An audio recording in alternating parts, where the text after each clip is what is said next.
Hey everybody. Welcome to Big Valley Living. Today we are preparing some blueberry lime jam. We need to make some for an upcoming family reunion because we have a little auction and everybody really likes this jam. So we got the recipe from the Ball Complete Book of Home Preserving with over 400 delicious and creative recipes for today. This is what it looks like. And this recipe is on page 30. And it's pretty straightforward. We're going to have 4.5 cups of crushed blueberries. We're going to use fresh. The grated zest and juice of 1 large lime. It calls for 6 tablespoons of classic fruit pectin, but I like to use MCP, powdered pectin. Works perfectly every time, and I'm not going to switch until they quit making it. And that's just the box, right? Yeah. Yeah. You'll see the box when we go to make the jam. And then 5 cups of sugar. Woo! It's good though. Get your sugar on. So we are going to set up in the kitchen. I'm going to go rinse off the blueberries and everything. The jars are already clean and waiting. And we'll meet you in the kitchen. This is really a good recipe, and it was well received as Christmas gifts this year, if you like to can. And I do want to tell you, it's a water bath can. Almost all jellies and jams are water bath. And once you get the hang of it and you have the confidence to do it, oh my gosh, you guys, it is so much fun. So, see you in a minute. Yeah. So in case you haven't ever zested a lemon before, there are several different ways that you can do it. I have this little zester from Pampered Chef. It was a few bucks. And what I want to do now is just show you. When you're zesting, ooh, look at that juice. I hope it picks up on that. I rolled the lime first to kind of release some of the juices. And then when you zest, you want the colored part, but you don't want to get the pith, the white part. Don't get pithy with me. And so I just wanted you to see that if you have never zested fruit, citrus fruit before, that's how you do it. There's a little zest feature on box graters, and you can buy these zesters just about anywhere. But that's how you do it. So we're going to go ahead and finish doing that. All right, so we are all set up at the stove. You can see that we have the canner all ready to go with the rack holder in there, and we have our jars that we just sterilized. We sterilized the clean jars by boiling them for 10 minutes. Modern guidelines state that you can skip this step if you're canning for over 10 minutes or more, but we always like to err on the side of caution, and since we're right at that 10-minute mark, we just go ahead and take that extra step. So into a deep stainless steel pan, you put in your cleaned and stemmed berries. These didn't have a lot of stems, so I can't really show you what I'm talking about. But sometimes you'll have these little stems at the right here, and you just want to get rid of those because they'll make for a hard bite, okay? And then we're going to lightly crush the berries. We're not going to do them, like every berry perfectly crushed because we want to have some body to it. But you do need to break them up to release some juices and to make sure that they boil through. I use this little tool from Pampered Chef. It's called Mix and Chop. You could use the back of a big fork or maybe a potato masher if you have one. If you don't have anything and you want to get something like this, I'll put a link at the bottom in the description on our channel, and you can follow that link. And Pampered Chef ships it to you when you order it now, so you don't have to wait for someone's party if you don't want to.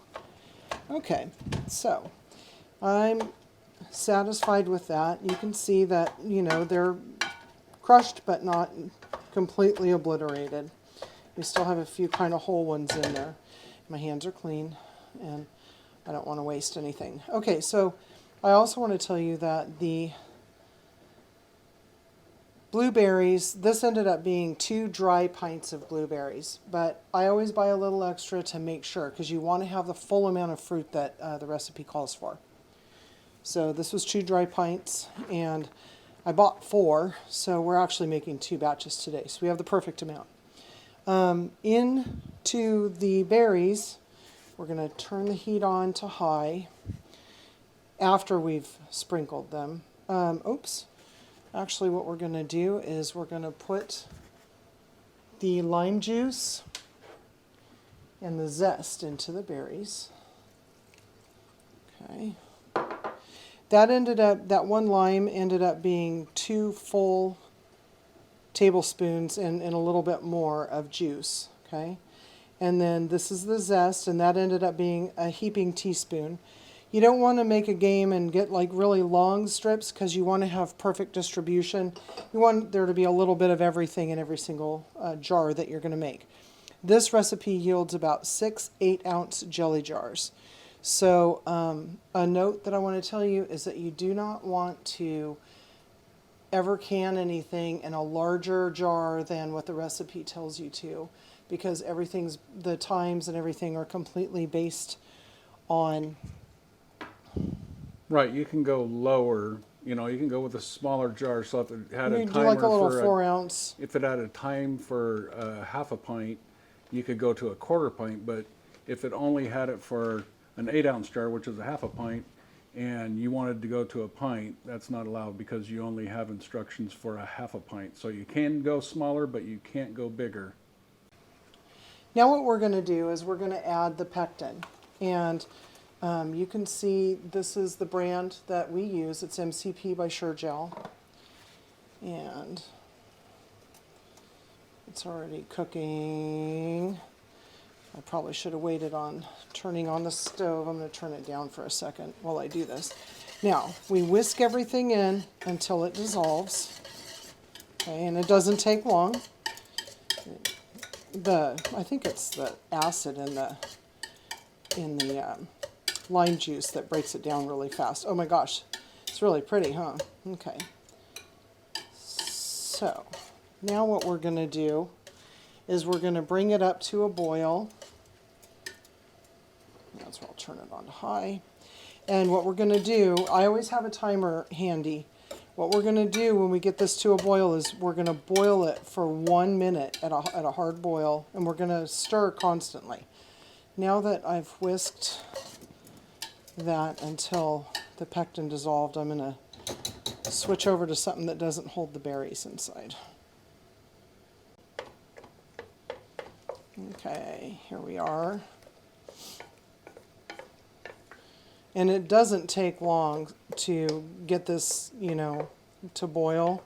So a suggestion for you is I'm just going to crush a few more of these.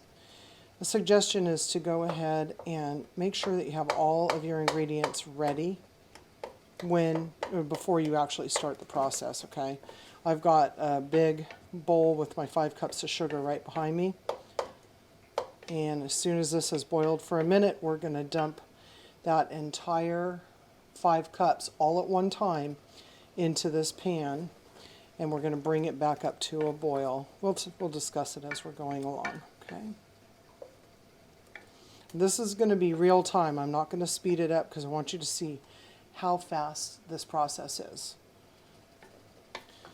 We're supposed to stir it constantly, but I like to see what's going on. So while we're waiting for this to come to a boil, I'm going to tell you that the recipe that we are using was inspired by JJ's cousin Gianna.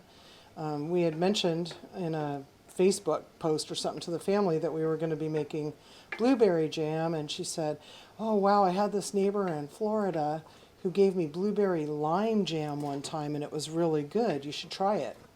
So we found a recipe and we tried it, and I actually made regular blueberry jam and this jam, and I sent them both to her for some feedback, and I'll never go back to regular blueberry jam because this just has that little bit of something to it that adds a lot of flavor.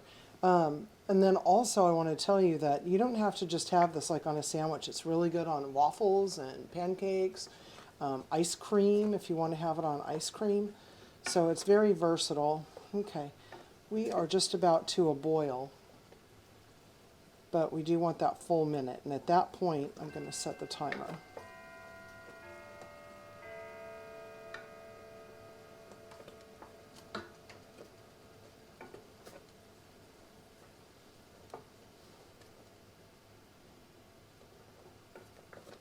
There we go. Okay, we are boiling.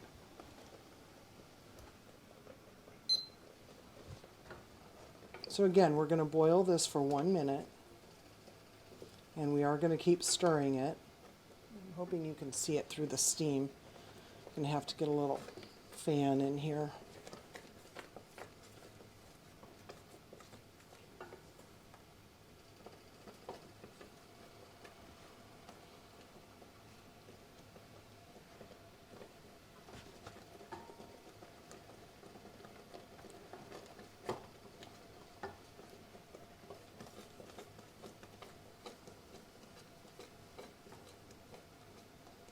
I don't know how we keep the steam out of there, but We'll end up putting a we'll fan. figure it out. Yeah, we'll put a fan in the next time. Okay, so it says to dump it in all at once, and I take that very seriously. Oh, sorry, we just hit that minute mark. I should have said that.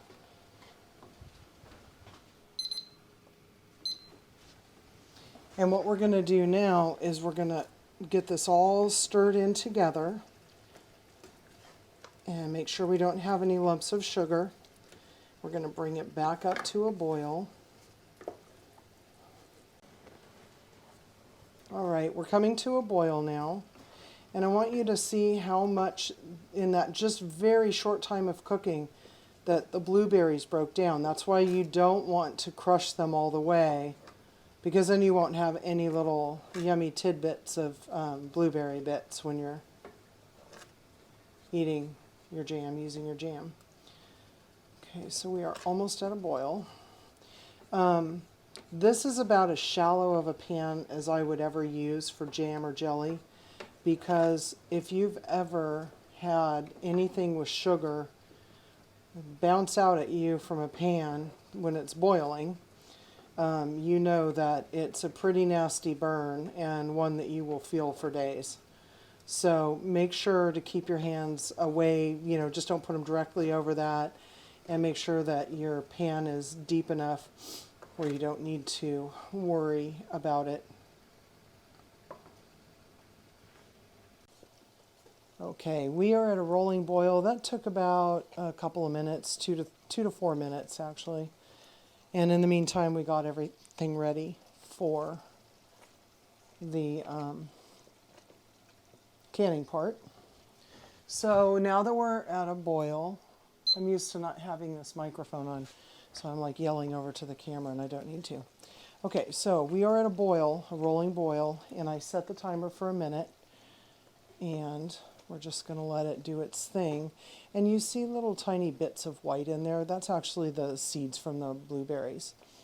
This is also going to get a little bit foamy, and this recipe doesn't call for it, but when we are making jams and jellies, we'll put just the tiniest bit of butter in there, and it will immediately bring the foam down.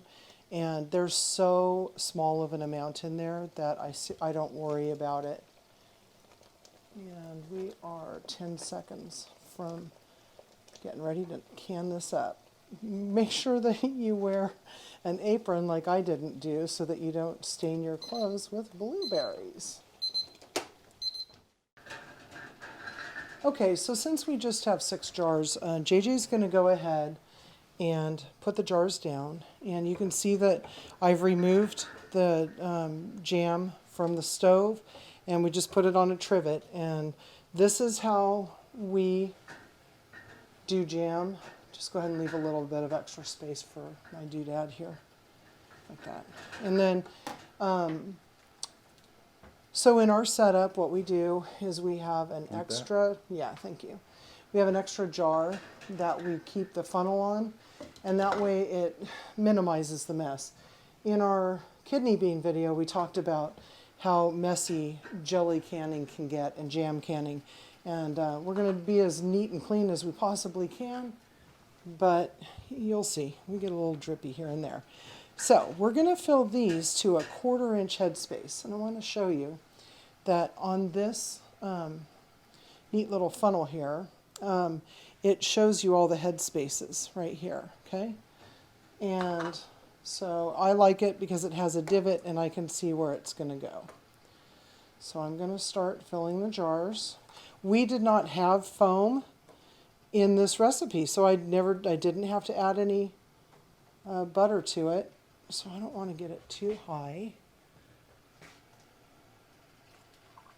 And there's a 1/4 inch headspace right there. Now we do need to debubble this just to be sure that we don't have any air pockets. Okay, so I'm just going to go around all 4 edges. Probably should have got myself another paper towel, but I'm just going to lay that there. And then after you do your jelly, or put your jam into the jar, pardon me, what you want to do is dip a clean rag into white vinegar. And this is why I like this tool, because I don't have to touch that really hot jar. Okay, so what you do is you just go around the edge, because you can't have anything between the lid and the sealing compound and the jar. That will compromise your canning. So I'm going to go ahead and, oh my goodness gracious, put this on. I personally like to line up the lines, especially if I'm going to give them away, with where the label is going to go. A little crazy maybe, but it just looks that much nicer when you give it to somebody. Okay, so you do it fingertip tight, just like that. And now we are going to just, JJ's going to put that into the canner. And then we're going to speed this process up, and you're just going to watch us fast forward with a little bit of music. Enjoy.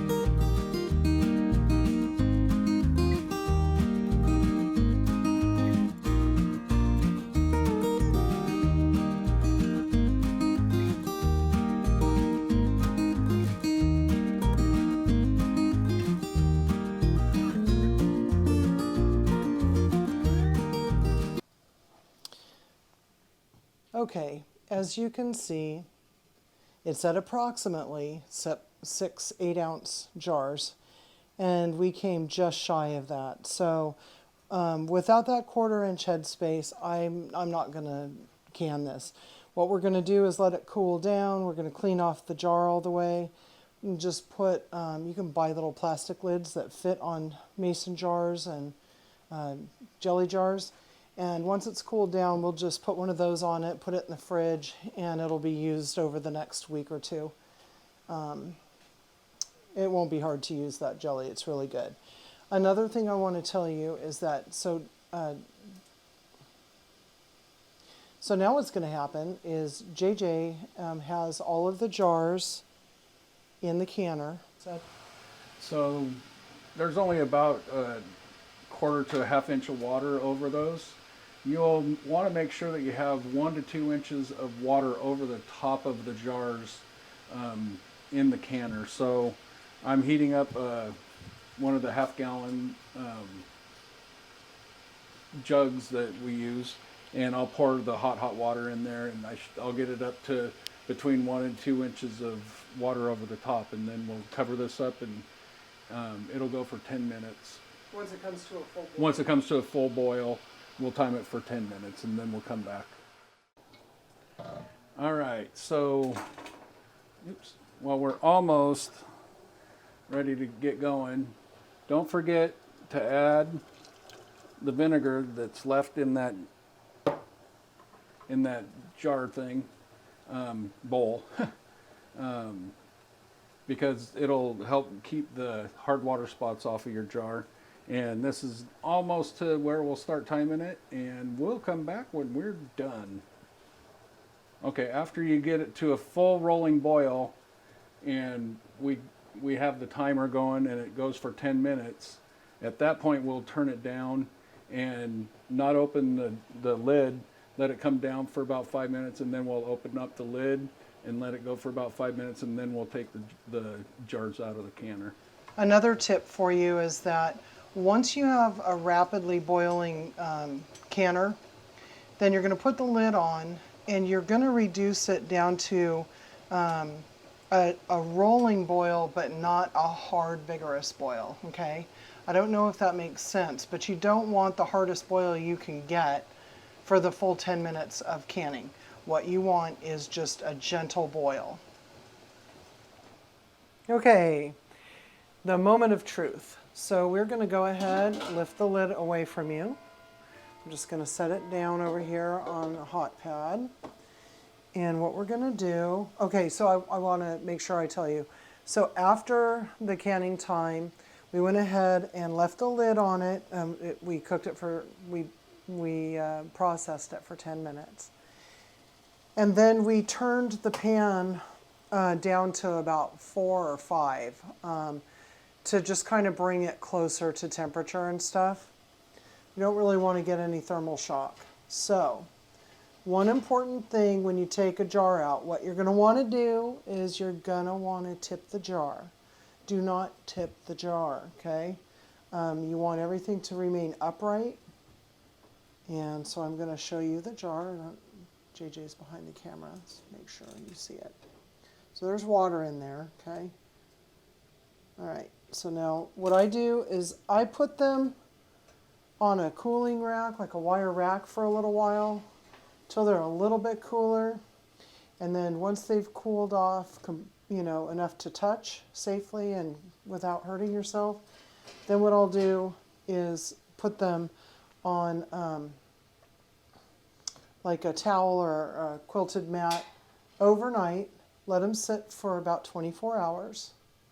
And then after that 24 hours, what you're going to do is you're going to remove the rings.